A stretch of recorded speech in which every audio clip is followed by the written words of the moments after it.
ওগো আল্লাহ, ওগো মালিক, তুমি ছাড়া তো আমাদের আর কেউ নাই, তুমি ছাড়া তো আমার আর কেউ নাই। আল্লাহ গো, তুমি যদি মাফ না করো কে আমাকে মাফ করবে? তুমি যদি মাফ না করো কে আমাকে মাফ করবে? তুমি যদি আমাকে মাফ করো তাহলে তোমার কোনো দিকে কমবে না, তুমি যদি আমাকে মাফ না করো তোমার কোনো দিকে বাড়বে না। আল্লাহ গো, তুমি আমাকে মাফ করে দাও। সারাটা জীবন অন্যায় কাজ করেছি, সারাটা জীবন নাফরমানি করেছি, আমার কাছে কালেমার দাওয়াত কম আসে নাই, আমার কাছে কালেমার দাওয়াত কম আসে নাই, আমাকে লোকেরা কম বোঝায় নাই। ওগো আল্লাহ, তুমি আমাকে মাফ করে দাও। মাফ না করলে কোথায় যাব, কার কাছে যাব?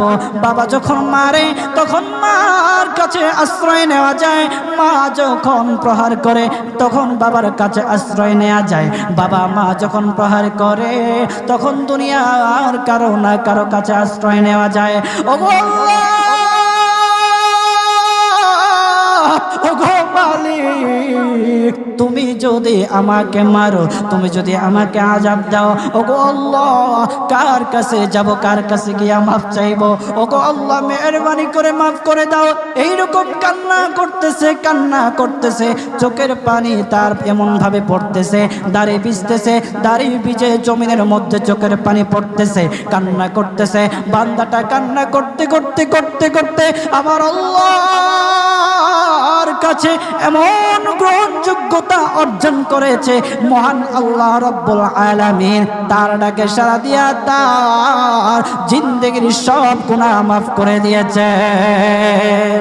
হযরত মূসা আলাইহিস সালাতু ওয়াস সালামের যুগের ঘটনা। একজন বড় পাপিষ্ঠ ছিল, জীবনে এমন কোনো গুনাহ নাই যে গুনাহ সে করে নাই। তার গুনার প্রতি অতিষ্ঠ হইয়া, মানুষ তার গুনার প্রতি অতিষ্ঠ হইয়া গ্রামের লোকেরা তাকে হাত পা বেঁধে জঙ্গলের মধ্যে ফেলে দিয়ে আসে। জঙ্গলের মধ্যে থাকতে থাকে, কিছুদিন থাকার পর মালাকুল মউত যখন তার সামনে এসে উপস্থিত, এর আগ মুহূর্তে সে বান্দা আল্লাহর কাছে ডেকে ডেকে বলতেছে, ওগো মালিক, তুমি ছাড়া তো আমাদের আর কেউ নাই, তুমি ছাড়া তো আমার আর কেউ নাই। আল্লাহ গো, তুমি যদি মাফ না করো কে আমাকে মাফ করবে? তুমি যদি মাফ না করো কে আমাকে মাফ করবে? তুমি যদি আমাকে মাফ করো তাহলে তোমার কোনো দিকে কমবে না, তুমি যদি আমাকে মাফ না করো তোমার কোনো দিকে বাড়বে না। আল্লাহ গো, তুমি আমাকে মাফ করে দাও। সারাটা জীবন অন্যায় কাজ করেছি, সারাটা জীবন নাফরমানি করেছি, আমার কাছে কালেমার দাওয়াত কম আসে নাই, আমার কাছে কালেমার দাওয়াত কম আসে নাই, আমাকে লোকেরা কম বোঝায় নাই। ওগো আল্লাহ, তুমি আমাকে মাফ করে দাও। মাফ না করলে কোথায় যাব, কার কাছে যাব? বাবা যখন মারে তখন মার কাছে আশ্রয় নেওয়া যায়, মা যখন প্রহার করে তখন বাবার কাছে আশ্রয় নেওয়া যায়, বাবা মা যখন প্রহার করে তখন দুনিয়ার কারো না কারো কাছে আশ্রয় নেওয়া যায়। ওগো আল্লাহ, ওগো মালিক, তুমি যদি আমাকে মারো, তুমি যদি আমাকে আযাব দাও, ওগো আল্লাহ, কার কাছে যাব, কার কাছে গিয়া মাফ চাইবো? ওগো আল্লাহ, মেহেরবানি করে মাফ করে দাও। এইরকম কান্না করতেছে, কান্না করতেছে, চোখের পানি তার এমন ভাবে পড়তেছে, দাড়ি ভিজতেছে, দাড়ি ভিজে জমিনের মধ্যে চোখের পানি পড়তেছে, কান্না করতেছে। বান্দাটা কান্না করতে করতে করতে করতে আমার আল্লাহর কাছে এমন গ্রহণযোগ্যতা অর্জন করেছে, মহান আল্লাহ রব্বুল আলামিন তার ডাকে সাড়া দিয়া তার জিন্দেগির সব গুনাহ মাফ করে দিয়েছেন। ওই বান্দাটা তাওবা করতে করতে করতে করতে হঠাৎ ইন্তেকাল করে। ইন্তেকাল হওয়ার পরে হযরত মূসা আলাইহিস সালাতু ওয়াস সালামকে মহান আল্লাহ বলে দিতেছে পয়গম্বর মূসা, ও দুস্থ দেখো অমুক জঙ্গলে আমার একটা পাগলা আশেক, আমার পাগলা একটা আশেক মারা গেছে, ওই আশেকটার জানাজা তুমি পড়াও, দাফন কাফনের ব্যবস্থা করো। ও মূসা আর তুমি একটা ঘোষণা দিয়ে বলে দাও, একটা ঘোষণা দিয়ে দাও মূসা রে, ও মূসা তুমি ঘোষণা দিয়ে বলে দাও যে আমার এই বান্দার জানাজার নামাজ অংশগ্রহণ করবে, মহান আল্লাহ তার জীবনের সব গুনাহ মাফ করে দিবে। আল্লাহু আকবার। আরো জোরে বলেন না আল্লাহু আকবার, আরো জোরে বলেন আল্লাহু আকবার। হাত উঠায়া বলেন আল্লাহু আকবার, আল্লাহু আকবার।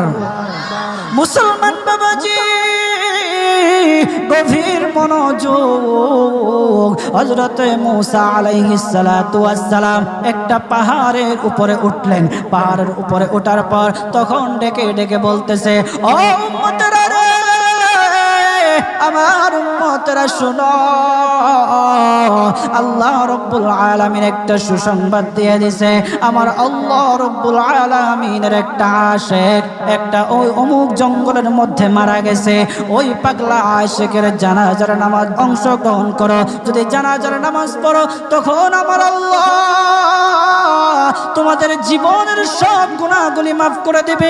কেউ যদি নিজের গুনাহ ক্ষমা করাইতে চাও, কেউ যদি নিজের গুনাহগুলি ক্ষমা করাইতে চাও, তাহলে মহান আল্লাহ রব্বুল আলামিনের ওই পাগলা আশিকের জানাজায় অংশগ্রহণ করো। তখন লোকেরা দলে দলে জানাজায় অংশগ্রহণ করার জন্য দলে দলে গেল, জানাজার নামাজ আদায় করলো। আদায় করার পর পয়গম্বর মূসা আলাইহিস সালাতু ওয়াস সালামকে বলতেছে, ওগো আল্লাহর পয়গম্বর, ও পয়গম্বর, যারা জানাজায় অংশগ্রহণ করার কারণে মহান আল্লাহ তার জীবনের সব গুনাহ মাফ করে দেবে।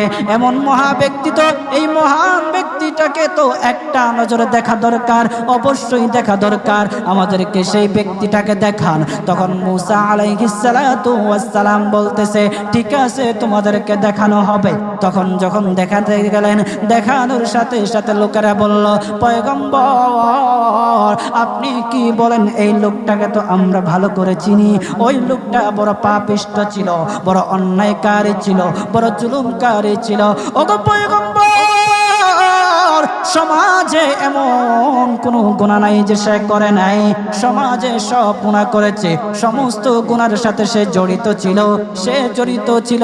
তার গুনার কারণে আমরা অতিষ্ঠ হইয়া তার হাত পা বেঁধে আমরা তাকে জঙ্গলের মধ্যে ফেলে দিয়ে আসি। এই পাপিষ্ঠ বান্দা আল্লাহ তাআলার বড় আশিক হতে পারে কিভাবে, আল্লাহ তাআলার প্যারা হতে পারে কিভাবে? পয়গম্বর মূসা আলাইহিস সালাতু ওয়াস সালাম আল্লাহর কাছে ডেকে ডেকে বললেন, আল্লাহ লোকেরা কি বলতেছে আর তুমি কি বলো? ওগো আল্লাহ, এর সমাধান কি, এর সমাধান কি? সমাধানটা তো তুমি দিয়ে দাও।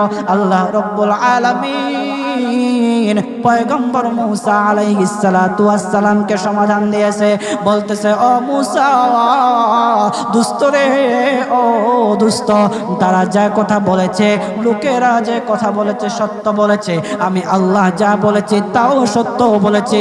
ও পয়গম্বর মূসা, তারা যা বলেছে সত্য বলেছে। ওই বান্দা বড় পাপিষ্ঠ ছিল, ওই বান্দা বড় অন্যায়কারী ছিল, কিন্তু শেষ বয়সে আইসা তার হাত পা যখন বেঁধে, তার হাত পা বেঁধে যখন লোকেরা জঙ্গলের মধ্যে ফেলে দিয়ে আসলো, তখন সে আমার কাছে এমন ভাবে কান্নাকাটি করা শুরু করে দিয়েছে, এমন ভাবে তওবা করা শুরু করে দিয়েছে। আমি আল্লাহ তাআলার এত দয়া, আমি আল্লাহ তার ডাকে সাড়া না দিয়ে পারলাম না, তার ডাকে সাড়া দিয়ে দিলাম। ও মূসা,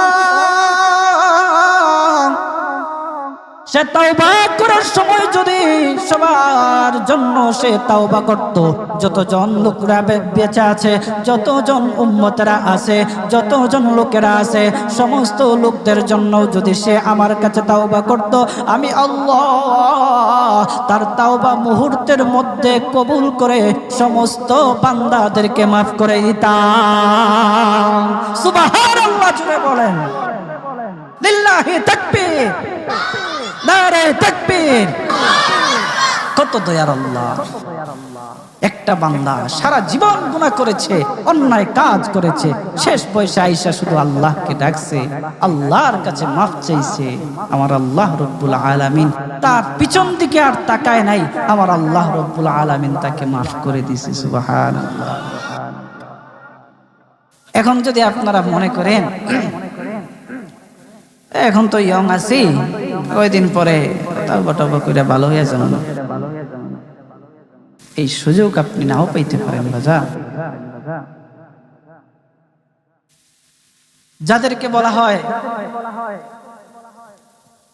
যে কিছু লোক আছে আমাদের সমাজে, যদি ওদেরকে বলা হয় যে ভাই দাড়িটা একটু রাখেন না, নামাজটা একটু পড়েন না, একটু বয়স হোক, পোলা মাইয়া বড় হোক, দাড়ি রাইখা দিন, আছে না এরকম?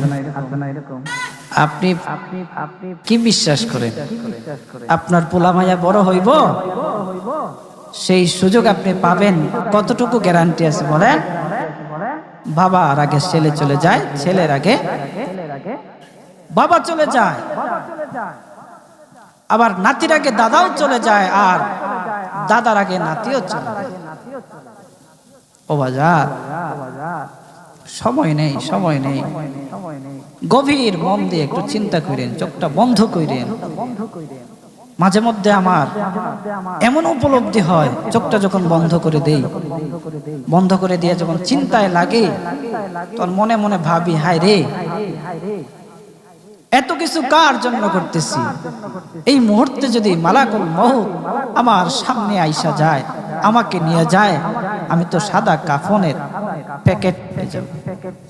এই সম্পদ নেয়ার জন্য, আমার জিনিসপত্র নেয়ার জন্য আমার আত্মীয় স্বজনরা খাড়াখাড়ি, আমি কার জন্য কি করতেছি? অন্তরটা তখন ফেটে যাওয়ার মতো। আমরা কি করতেছি? কার জন্য করতেছি?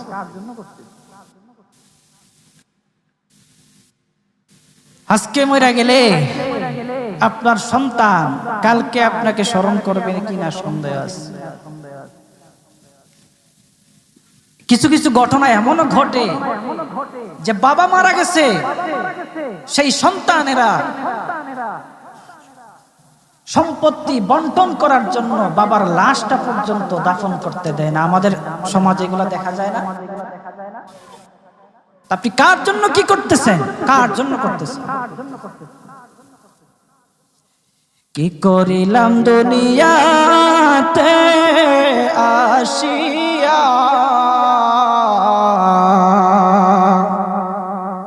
দেখো রে মন চিন্তা করে বসিয়া, বসে বসে চিন্তা করে কি করলাম দুনিয়া, কি করলাম? ও বাজান, এই জন্য আল্লাহ রাব্বুল আলামিনের কাছে মাফ চান, তাওবা করেন। আল্লাহ রাব্বুল আলামিন আপনার ডাকে সাড়া দিবে, আপনার তাওবা আল্লাহ রাব্বুল আলামিন কবুল করবে। বান্দা যত গুনাহ করুক না কেন, সব সময় আল্লাহ তাআলার রহমত তার পাশে আছে। এই জন্য বাজান, আমরা যারা আছি, আমরা আল্লাহর কাছে তাওবা করব তো ইনশাআল্লাহ। কথা বলেন না ইনশাআল্লাহ? বলেন, কিপটামি করেন কি লেগে? জোরে বলেন।